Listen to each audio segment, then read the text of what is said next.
Baiklah anak-anak, kita akan bahas bab 4 di sebenarnya, sistem pencernaan pada manusia.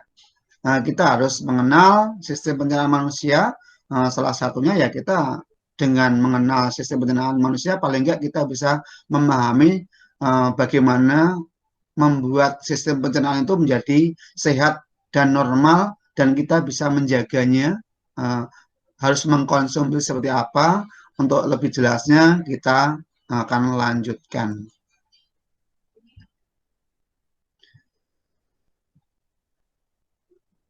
Ada beberapa bahasan yang akan kita bahas bersama. Yang pertama mengenai makanan itu sendiri. Yang kedua baru kita ke sistem pencernaan. Yang ketiga gangguan atau kelainan apa saja yang mungkin terjadi pada sistem pencernaan kita. Baiklah, kita bahas yang pertama tentang makanan.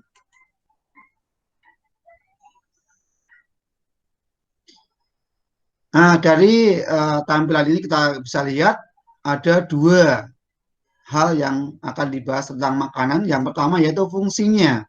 Untuk apa saja sih makanan itu bagi tubuh kita? Nah, kalian bisa lihat, yang pertama adalah sebagai sumber energi utama, itu dari makanan. Kita bisa bergerak, kita bisa berpikir, kita bisa menjaga tubuh kita, apa suhu tubuh kita, untuk energi semuanya dari makanan. Itu yang pertama. Yang kedua, sebagai pertumbuhan dan perkembangan tubuh. Untuk tumbuh dan berkembang, kita perlu makanan, terutama yang dikenal dengan makanan zat pembangun. Ini. Kemudian yang ketiga, berperan sebagai pemeliharaan dan perbaikan sel-sel yang telah rusak.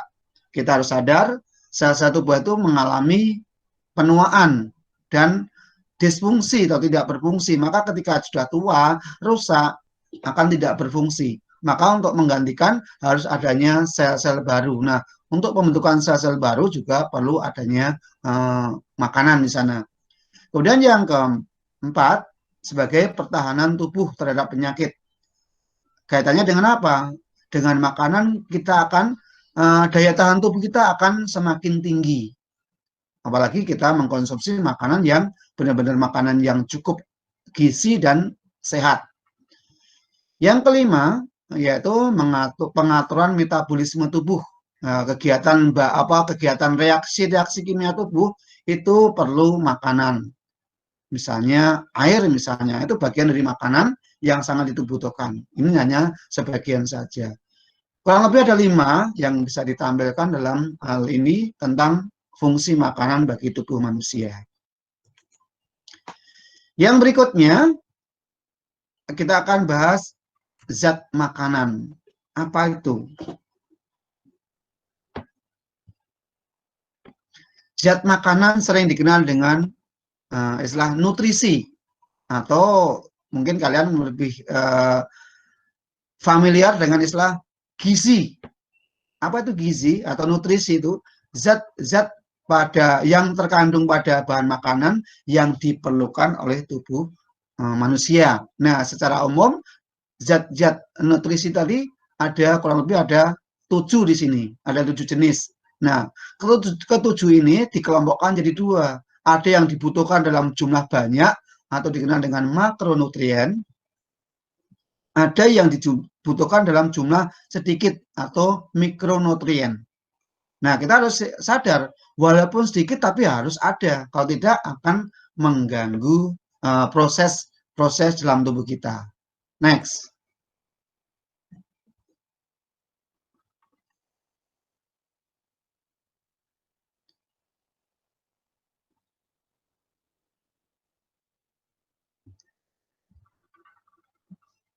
Nah, kalian bisa melihat piramida ini, piramida jenis-jenis zat makanan serta sumbernya dari mana. Kita bisa lihat. Zat makanan yang pertama yaitu lemak. Dari mana sumbernya? Bisa dari margarin, bisa dari keju, bisa dari minyak, dari susu, dari telur, dan sebagainya. Yang kedua adalah protein.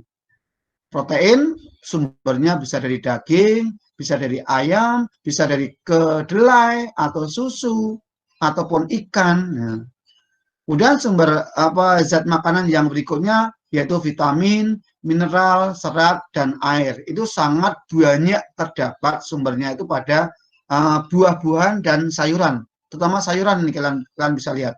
Ini misalnya apa nih? Yang warnanya hijau apa ini? Namanya apa ini? Yang kayak Brokoli. brokoli ya. Namanya brokoli ya. Kemudian ini buncis ya, enggak masalah ya.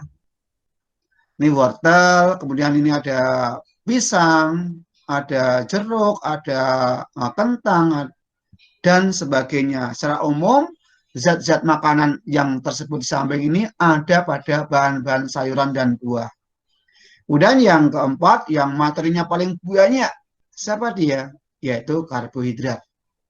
Karbohidrat sumbernya juga banyak. Bisa dari kentang, bisa dari roti, bisa dari mie, bisa dari nasi, ataupun dari bahan-bahan makanan biasanya yang terbuat dari bahan-bahan tepung seperti terigu, seperti beras, seperti tepung maizena dan sebagainya. Itu semuanya produk-produk tadi mengandung atau sebagai sumber karbohidrat. Kita bisa buka di sini. Yang berikutnya yaitu zat-zat mikronutrien tadi, vitamin dan mineral. Kita bisa lihat di sini. Vitamin itu jenisnya banyak, A, B, C, D, E, dan K. Ya, A, B, C, D, E, dan K. Kita bisa lihat, kalian bisa lihat di sini semua, dari jenis vitaminnya apa, bahannya apa, perannya apa, semua sudah jelas di sini. Contohnya, saya ambil satu aja, vitamin A. Kita bisa peroleh dari minyak ikan, dari mentega, dari susu, kuning telur, hati, buah-buahan, dan wortel. Apa peran vitamin A? Membantu pertumbuhan jaringan. Yang kedua, menjaga kesehatan mata dan kulit. Yang ketiga, meningkatkan daya tahan tubuh terhadap infeksi atau masuknya kuman penyakit. Nah, ini jenis vitamin. Baru disebutkan 3, kita bisa lihat. Kalian nanti bisa baca di sini, sudah jelas sekali pembagiannya tentang vitamin. Kemudian yang berikutnya adalah lanjutannya ini. Ada vitamin D, ada vitamin E, dan ada vitamin B. Nah, semuanya sudah jelas di sini. Sebagai contoh ini yang kedua kita lihat adalah vitamin E.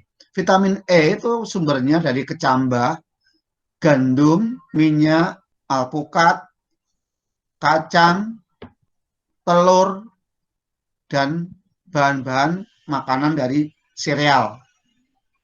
Kemudian, apa fungsi dari vitamin E?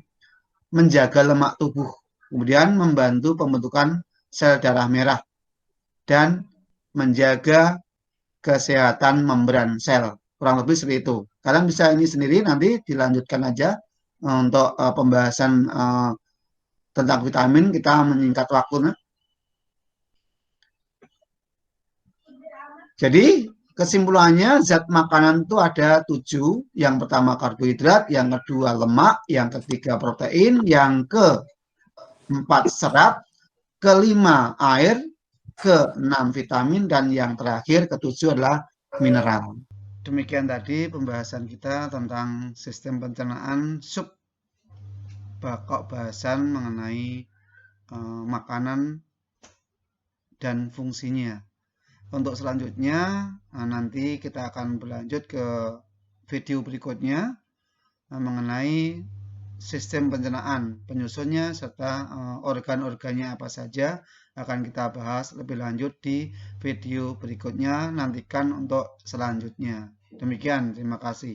Assalamualaikum warahmatullahi wabarakatuh.